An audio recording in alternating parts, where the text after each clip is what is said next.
It was a crisp Friday morning in Washington, D.C., the kind of day when the sun shines too brightly to trust the forecast. Inside the stately Jefferson Grand Hotel, a five-star monument of luxury and history nestled just 5 blocks from the White House, hotel manager Eleanor Bryant was sipping her black coffee and skimming through the daily operations report. Her mind was racing not because of low occupancy or some guest dispute, but because of one email stamped urgent, eyes only, that had arrived late the night before. Subject: Private Political Fundraiser, President Donald J. Trump. Time: 7 p.m. Saturday. Venue: Grand Ballroom A. Eleanor's eyes had gone wide. She read it again and again, making sure she hadn't misunderstood. The sitting president of the United States, Donald Trump, already a polarizing figure in his second term, had booked her hotel's ballroom for a private fundraiser. And no one had cleared it through her. She clicked to open the attached contract. Her heart sank. It wasn't just real. It was signed. The reservation had been confirmed under an alias, Patriot Horizons LLC, a common political trick. It had slipped through the usual chain of command because of a junior assistant's oversight. She pushed her glasses up her nose and stood up slowly. A decision loomed over her like a storm cloud: cancel the event and risk a political firestorm, or allow it to proceed and invite the wrath of her guests, staff, and the community she'd spent years building trust with. She didn't have long to ponder. By noon, word had already begun to trickle out on social media. A leaked post from a hotel staffer read, "Looks like Trump's hosting a fundraiser at the Jeff Grand this Saturday. Guess that's one way to clear out the brunch crowd. Hashtag not my president." The backlash was instant. Calls poured in from media outlets, DC locals, protest organizers, and even past hotel guests who vowed to boycott. By 2 p.m., Eleanor's phone buzzed again. This time, it was a text from Frank Morrison, a longtime staffer and former veteran who ran security for VIP events. You sure we're really doing this? There's already a crowd forming outside." She looked up. From her 5th-floor office window, she could see it, about 30 people already gathered on the sidewalk across the street, holding signs that read, "Democracy, not dictatorship. No place for hate, not here. Jeff Grand, don't sell out." Eleanor stood frozen, a whirlwind of thoughts in her head. She wasn't some partisan pawn, she was a hotelier. But this was different. This was her hotel, her staff, and her city. And she had a voice. She picked up the phone and dialed the in-house legal counsel. "Paul," she said firmly, "we need to talk." "This fundraiser? I want to cancel it." There was a long pause. "Eleanor," Paul replied cautiously, "do you realize what that means? He's the sitting president. There could be legal implications. You could be on the news. There could be threats." "I know," she said. "But this is bigger than a contract." By the time evening rolled around, the atmosphere inside the Jefferson Grand was anything but ordinary. Eleanor paced her office, her phone buzzing constantly with messages, calls, and the growing pressure from both sides. She had done her best to remain professional, but the weight of the situation was making her feel suffocated. As the clock struck 6 p.m., a polished black limo pulled up to the entrance of the hotel. The valet, an experienced staff member named David, hesitated before opening the door, unsure of how to handle the growing crowd outside. He had been briefed on the nature of the event earlier in the day, but no one had given him a definitive answer on whether the fundraiser would proceed or be canceled. The Secret Service agents, dressed in dark suits with earpieces, flooded the hotel lobby with an air of calm authority. They moved like shadows, their presence adding to the building tension. Eleanor watched from the corner of her office, where she could see the agents clearing the path for the arrival of Trump's inner circle, including his campaign manager and chief fundraiser, Cynthia Cartwright. Cynthia, a sharp and calculating strategist, made her way to the front desk where Eleanor stood, her gaze steady and unwavering. "Good evening, Eleanor," Cynthia said, her smile tight but polite. "I trust everything is in order for tonight's event?" Eleanor hesitated. She wasn't one to back down, but this was an unprecedented moment. "Cynthia, we need to talk," Eleanor replied, keeping her tone calm, though her heart was pounding. "There are serious concerns from both the public and my staff. There's growing pressure to cancel the event." Cynthia's eyes narrowed. "We have a signed contract," she replied, her voice cold and firm. "The event will proceed as planned, and I suggest you make sure everything goes smoothly. We've already brought in security and arranged for additional staff." The words hit Eleanor like a slap in the face. She could feel her grip tightening around the marble countertop as she fought to maintain her composure. "I understand the contract, Cynthia. But this isn't just about a signature. It's about the impact this event will have on our community and our reputation, Eleanor countered, her voice more forceful now. This hotel stands for inclusivity, for diversity, and for serving everyone. The moment we host this fundraiser, we're aligning ourselves with a divisive political agenda that goes against those values. Cynthia chuckled dryly, her eyes glinting with an almost mocking amusement. You think people care about your values when it comes to the sitting president's fundraiser? This is a massive opportunity for your business, Eleanor. You should be thanking us. Eleanor felt her pulse quicken. This is about more than business, Cynthia. This is about what kind of establishment we want to be known as. Before Cynthia could respond, Frank Morrison walked into the lobby, his face grim. He glanced at Eleanor, then at Cynthia, sensing the tension between them. The lobby is filling up, Frank said. And not just with guests. There are more protesters out front, and the police are here. It's getting ugly. Eleanor's stomach sank. The scene outside was rapidly escalating. She could feel the eyes of everyone in the lobby shifting toward her, waiting for a decision. Cynthia took a step closer, her voice lowered to a dangerous whisper. If you cancel this event, Eleanor, there will be consequences. You'll make enemies you can't afford to have. I don't think you realize how far this goes. Eleanor stared into Cynthia's eyes, her resolve hardening. She had worked too hard to let one event, one person, dictate the future of this hotel. She had built the Jefferson Grand on a foundation of integrity and respect, and she wasn't about to compromise that now. Maybe you don't realize, Cynthia, Eleanor said, her voice steady, but I'm willing to take the consequences. This event is over. The words hung in the air like a challenge. The seconds that followed Eleanor's declaration felt like an eternity. For a moment, the lobby fell into a tense silence. Everyone in the room, from the front desk staff to the high-end guests arriving for other events, seemed to hold their breath, waiting to see how this would play out. Cynthia Cartwright, however, was not one to back down easily. She took a sharp step toward Eleanor, her eyes flashing with barely contained frustration. You're making a mistake, Cynthia hissed, her voice laced with venom. You think canceling this event will end well for you? We have powerful allies. If you want to keep your job, I suggest you reconsider. Eleanor's gaze remained unwavering, her posture still firm as a pillar. She had spent years building her reputation in the hospitality industry, and she wasn't about to let a political event tarnish that hard-earned respect. This isn't about my job, Cynthia. It's about doing the right thing. Right thing? Cynthia scoffed. What do you know about doing the right thing? This event is going to raise millions for the president's campaign. That's the right thing. The real right thing for this country. Eleanor's temper flared, but she kept it under control. It's right for some people, not for all people. This fundraiser divides communities, fuels hate, and promotes rhetoric that harms the very fabric of our society. I will not be a part of that. Behind them, the hotel's public relations manager, Sarah Delgado, stepped forward. She had been quietly watching the interaction from the sidelines, knowing that this moment could define the hotel's future. Eleanor's right, Sarah said softly, drawing a few surprised glances. We've already received dozens of calls from guests saying they're canceling their reservations because of this event. The atmosphere outside is only getting more heated. The last thing we need is for this to escalate into a public relations nightmare. At that, Cynthia's eyes narrowed, and she shot a sharp look at Sarah. You're one to talk about PR, aren't you? You've got your own agenda here, don't you? The accusation hung in the air, and Sarah took a half step back, not willing to get into a personal battle at that moment. She looked to Eleanor for guidance, clearly backing her decision. Cynthia's eyes turned back to Eleanor, her smile turning colder. This isn't over. You've just made a powerful enemy. Eleanor met her gaze, her heart racing, but her voice calm. If standing up for what's right makes me an enemy, then so be it. But this event is not happening tonight. Suddenly, the door to the ballroom opened and a well-dressed Secret Service agent entered, his face rigid with professionalism. He approached Cynthia, speaking quietly but with urgency. Ma'am, the president's arrival has been delayed. We have to adjust security plans. There's a situation developing outside. Cynthia's eyes flickered, her frustration momentarily replaced by a sense of urgency. She turned sharply to Eleanor. This isn't over, but for now, we'll make sure the president's visit is secure. You've made your choice.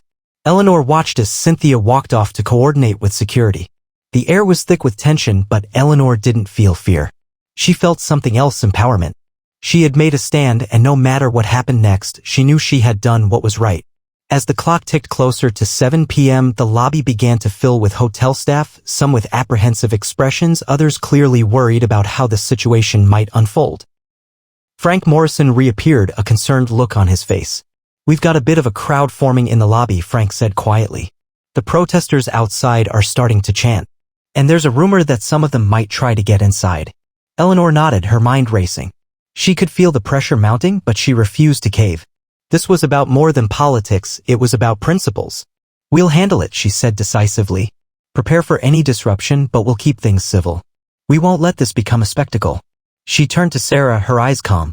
"Contact the local authorities. Let them know we're expecting more protesters. I want them here to maintain order, but I don't want anyone on the property if they're here to cause trouble." Sarah nodded, and within moments she had dialed the number for the DC police. The minutes dragged by as Eleanor and Frank took their positions near the entrance to the ballroom, waiting for the inevitable confrontation. The tension was palpable, and Eleanor's phone buzzed with a message from her assistant. "The president's motorcade has arrived, but the crowd outside is huge. Protesters are blocking the entrances." Eleanor's heart sank. It was happening. The night had officially descended into chaos. Outside, the protests had grown in size, their chants and slogans echoing through the streets of Washington, D.C. Inside the Jefferson Grand Hotel, Eleanor Bryant stood at the entrance to the Grand Ballroom, her eyes scanning the crowd of VIP guests and Secret Service agents who were still trying to prepare for the fundraiser that would never come to fruition. The protesters' voices grew louder, shaking the walls of the hotel. Some guests had already begun to leave, their faces filled with anger and confusion. It was clear that the political divide had crossed over from social media to the very fabric of the hotel, and no one knew how long the tension could hold. Eleanor stood firm, her mind racing with thoughts of the last few hours. She had made the decision to cancel the fundraiser, knowing the risks involved. But now, with everything coming to a head, she knew that her responsibility went beyond just the event itself. The hotel's legacy was at stake, and the eyes of the nation were now on her. As the clock ticked closer to 7:30 p.m., Cynthia Cartwright stormed back into the lobby, her face flushed with frustration. She was no longer the composed political strategist Eleanor had seen earlier. Instead, she was a woman undone by the unraveling of the evening. "Eleanor." Cynthia's voice rang out, cutting through the noise of the growing protest outside. "This is insane. You've just cost us millions, and you're putting us all in danger." Eleanor met Cynthia's fiery gaze, unshaken. "You're right, Cynthia. This isn't ideal, but I stand by my decision. I won't be a part of an event that promotes division. This hotel was never meant to be a political pawn." Cynthia stepped closer, her lips curling in a cruel smile. "Well, you've made your bed. But don't think for a second that the president won't make you pay for this." Eleanor's pulse quickened, but she held her ground. "You're welcome to tell him that, Cynthia. But you know as well as I do that this is bigger than your campaign. It's about respect for the people and what we stand for as a community." Before Cynthia could respond, Frank Morrison appeared at Eleanor's side, his face grave. "Eleanor, it's getting worse out there. We've got more protesters trying to breach the front door. The Secret Service is on high alert, but it's only a matter of time before something happens." Eleanor's chest tightened. She glanced over at the front entrance, where the glass doors were now clouded with the heat of dozens of angry faces pressing against them. She could hear the chants growing louder, could feel the weight of the situation bearing down on her. This was no longer just about canceling a fundraiser. It was about preventing a potential crisis. "I need to speak with the police," Eleanor said to Frank, her voice steady. "Tell them to hold the line. I'm going to the front." Frank nodded and rushed off to make the call, leaving Eleanor standing there with Cynthia, who was now visibly shaking with fury. "I can't believe this," Cynthia muttered under her breath. "I should have known you were the type of person who'd let your ideals get in the way of common sense." Eleanor's gaze softened for a moment. "I know you believe in what you're doing, Cynthia, but this isn't just about politics. It's about people, real people. And I can't ignore the fact that tonight, this event could put them in harm's way." "Don't act like you're some kind of saint," Cynthia sneered. "You'll pay the price for this. You're a fool if you think you won't." But before Eleanor could respond, a loud bang echoed through the lobby as the front door burst open. The sound of shouting filled the air, and several DC police officers stormed into the hotel, their uniforms crisp and their expressions tense.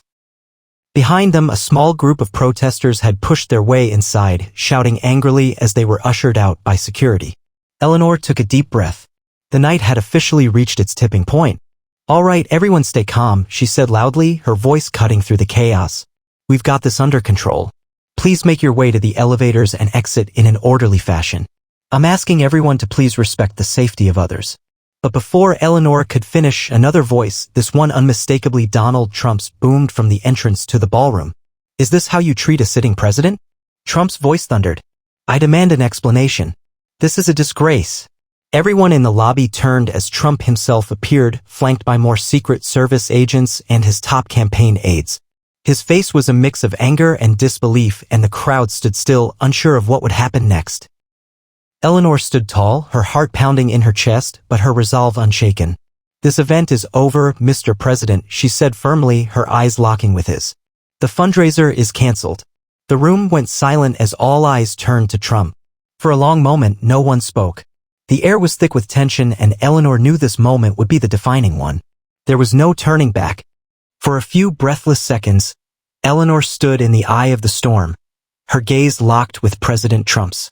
The room seemed to freeze in time, every person in the lobby aware that something monumental was about to happen. Trump's expression shifted, his jaw clenching as his gaze turned from Eleanor to the protesters being ushered out. His entourage, his supporters, and his security team hovered nervously in the background. It was clear that the president was not accustomed to this level of public defiance, and his fury was palpable. "What do you think you're doing?" Trump snapped, his voice rising with an edge of disbelief. "You think you can just cancel my event? I'm the President of the United States, and you're telling me to my face that this fundraiser is over? You have no idea who you're dealing with." Eleanor remained unflinching, despite the weight of his words. Her pulse raced, but her voice came out steady. "I know exactly who I'm dealing with. You're the president, but this hotel has always stood for something bigger than politics. We stand for unity, respect, and integrity. This event is not aligned with our values." Trump scoffed, his face twisting into a sneer. "Values? You're talking about values in front of me? You've just ruined everything, and for what? Some political stunt? Let me tell you something, young lady, you've made a mistake. A very big mistake." Eleanor's heart hammered in her chest, but she was resolute. "I didn't make a mistake. I did what I felt was right. There's a line between standing for what's right and simply pandering to power. I will not let this hotel become a platform for hatred." The tension in the room escalated. The guests, many of whom had been eagerly anticipating the event, began to murmur amongst themselves. Some were visibly uncomfortable, others angry. But Eleanor held her ground. Behind her, Frank Morrison reappeared, his eyes wide with concern. "Eleanor, we need to move quickly. The police are holding the crowd back, but we've got reporters gathering outside, and the situation could spiral out of control." Eleanor nodded, turning to Frank. "Get everyone inside. Clear the area. I'll handle this." She turned back to face Trump, who was still glaring at her. But Eleanor's confidence did not falter. "You think the world revolves around your campaign, Mr. President, but the truth is people are tired. They're tired of the divisiveness. They're tired of being used as pawns. And I'm not going to sit idly by while that happens.